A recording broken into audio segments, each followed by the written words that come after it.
जन्माष्टमी का पर्व प्रेम और भक्ति का अद्भुत उत्सव है।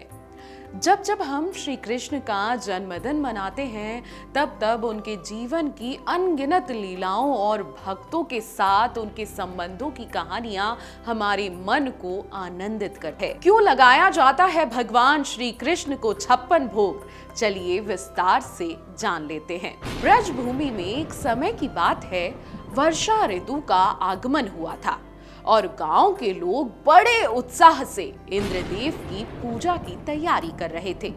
सबके चेहरों पर खुशी थी, क्योंकि उनका मानना था कि इंद्रदेव वर्षा देकर फसलों को जीवन देते हैं, जिससे अन्न, जल और सुख समृद्धि प्राप्त होती है। बाल्यकाल से नटखट कन्हैया ने यह दृश्य देखा और आश्चर्य से नंद बाबा से पूछा, बाबा, यह पूजा किसके लिए हो रही है? नंद बाबा ने स्नेह पूर्वक समझाया, लाला, हम इंद्रदेव की आराधना कर रहे हैं। वर्षा उन्हीं की कृपा से होती है, जिससे खेत लहलहा उठते हैं और गौ माता के लिए हरा चारा भी यहीं से मिलता है। कृष्ण मुस्कुराए और बाबा से बोले, बाबा, असली उपकार तो गोवर्धन पर्वत करता है। वही हमें फल, फूल, सब्जियां और गौवंश के लिए चारा देता है। हमें उसका आभार मानना चाहिए, ना कि इंद्रदेव का। कृष्ण जी की बात सुनकर ब्रजवासी सोच में पड़ गए, पर उनके भोले तर्क में गहरी सच्चाई थी। सभी ने इंद्र पूजा का विचार छोड़ दिया और गोवर्धन पर्वत की पूजा करने लगे। इंद्रदेव को यह अपमान सहन नहीं हुआ। वे क्रोधित हो उठे और मूसलाधार वर्षा करने लगे। आकाश में बिजली चमकने लगी, मेघ गरजने लगे और पूरे ब्रज में बाढ़ जैसी स्थिति बन गई। तब नन्हे कन्हैया ने अपने दिव्य स्वरूप का परिचय दिया। उन्होंने अपनी छोटी सी कानी उंगली पर गोवर्धन पर्वत उठा लिया। सभी लोग, गौधन और पक्षी उसके नीचे आकर सुरक्षित हो गए। 7 दिन और 7 रात तक निरंतर वर्षा होती रही, परंतु ब्रजवासियों का तनिक भी नुकसान न हुआ। इस 7 दिनों में कृष्ण ने अन्न का एक कण भी ग्रहण नहीं किया। वे केवल ब्रजवासियों को सांत्वना देते रहे।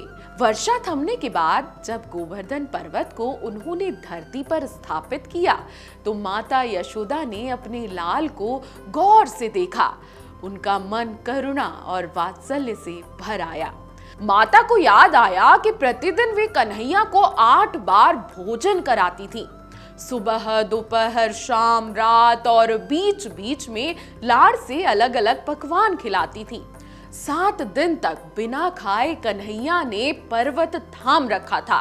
तो 7 दिन के 8-8 भोजन मिलाकर कुल 56 भोग बनते हैं। जी हाँ, माता यशोदा ने प्रेम, श्रद्धा और आभार से उन 56 प्रकार के व्यंजनों को सजाकर कन्हैया के सामने रख दिया।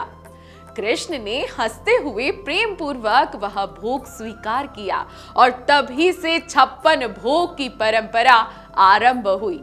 जी हाँ, आज भी जन्माष्टमी और गोवर्धन पूजा पर भक्तजन प्रेम और भक्ति से 56 प्रकार के व्यंजन बनाकर श्री कृष्ण को अर्पित करते हैं। माखन, मिश्री, लड्डू, पेड़ा, रबड़ी, पूरी, कचौड़ी, खीर, मौसमी फल और ना जाने कितने स्वादिष्ट पकवान इस दिन बनाए जाते हैं। 56 भोग केवल भोजन का अर्पण नहीं, बल्कि उस वात्सल्य, प्रेम और आभार का प्रतीक है जो ब्रजवासियों और माता यशोदा ने अपने गोपाल के प्रति व्यक्त किया था। इस प्रकार 56 भोग केवल अन्न का अर्पण नहीं बना, बल्कि ब्रजवासियों के प्रेम, आभार और कृष्ण के प्रति अटूट विश्वास का प्रतीक है।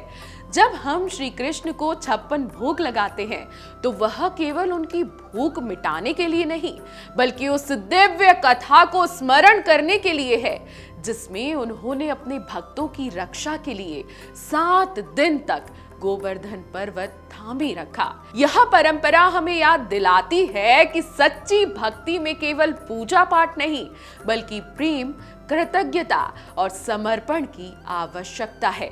और शायद इसी कारण आज भी जब हम माखन, मिश्री, लड्डू, खीर और पुए कन्हैया को अर्पित करते हैं तो हमारे मन में वही ब्रज की मधुर गूंज सुनाई देती है। ये तो थी कान्हा के 56 भोग की कहानी। आप सभी को कृष्ण जन्माष्टमी की हार्दिक शुभकामनाएं। अगर आपको हमारा ये वीडियो पसंद आया हो तो हमारे चैनल जीवांजलि को सब्सक्राइब करें